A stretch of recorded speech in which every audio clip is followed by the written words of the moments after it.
4 जून को आए लोकसभा नतीजों ने सबको हैरान कर दिया है। इसमें सबसे ज़्यादा हैरानी यूपी के नतीजों से हुई। उत्तर प्रदेश में कुल 80 लोकसभा सीटें हैं। भारतीय जनता पार्टी 2019 की तरह ही इस बार भी 60 से ज़्यादा सीटों की उम्मीद कर रही थी, लेकिन ऐसा नहीं हुआ। नरेंद्र मोदी अपने तीसरे कार्यकाल में प्रधानमंत्री बन तो गए हैं, लेकिन कब तक प्रधानमंत्री रहेंगे और क्या पहले वाली तेवर के साथ ही काम करेंगे या नहीं, ये अब नीतीश कुमार और चंद्रबाबू नायडू पर निर्भर करेगा। पिछले 2 बार से भारतीय जनता पार्टी को अपने दम पर केंद्र में बहुमत मिल रहा था और बेफिक्र के साथ सरकार चल रही थी, लेकिन इस बार ऐसा नहीं हुआ और किसी तरह बड़ी मुश्किल से एनडीए को बहुमत मिला। अब एनडीए की सरकार में मोदी को अपने कई एजेंडे किनारे रखने पड़ सकते हैं। चंद्रबाबू नायडू की तेलुगु देशम पार्टी ने 16 सीटें जीती और वहीं नीतीश कुमार की पार्टी जनता दल यूनाइटेड ने 12 सीटें जीती हैं। इन्हीं दोनों पार्टियों ने मिलकर एनडीए को बहुमत के आंकड़े तक पहुंचाया है। यही वजह है कि नरेंद्र मोदी के लिए ये स्थिति बहुत ज़्यादा सहज नहीं है। मोदी के पास गठबंधन सरकार चलाने का कोई अनुभव भी नहीं है।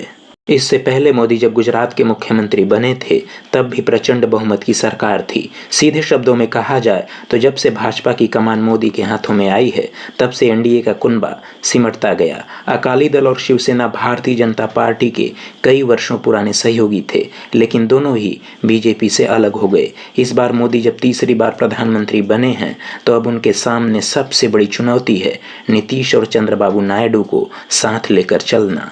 नीतीश और नायडू 2014 में मोदी के पहली बार प्रधानमंत्री बनने पर बीजेपी के विरोधियों में शामिल रह चुके हैं। 2024 लोकसभा चुनाव से ठीक पहले ही एनडीए में वापस आए हैं। वर्ष 2002 में जब गुजरात में दंगे हुए थे तब उस समय चंद्रबाबू नायडू एनडीए के पहले एक ऐसे नेता थे जिन्होंने बतौर मुख्यमंत्री मोदी के इस्तीफे की मांग की थी। वर्ष 2018 में नायडू ने आंध्र प्रदेश को विशेष राज्य का दर्जा देने की मांग को लेकर एनडीए का साथ छोड़ दिया था और केंद्र से अपने 2 मंत्रियों को भी हटा दिया था।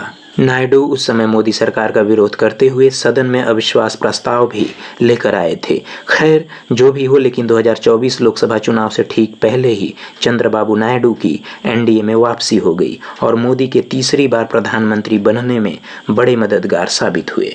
अब रही बात नीतीश कुमार की, तो नीतीश कुमार एक ऐसे व्यक्ति हैं जिनका गठबंधन बदलना भारत की राजनीति में एक ऐसी आदत बन गई है जो अब किसी को भी हैरान नहीं करती, लेकिन सस्पेंस बना रहता है कि वो कब और किसे किंग बना दें। यही वजह है कि विपक्ष इस उम्मीद में है कि ये 2 दल साइड बदल सकते हैं और यही मोदी के लिए गंभीर चिंता का विषय भी है।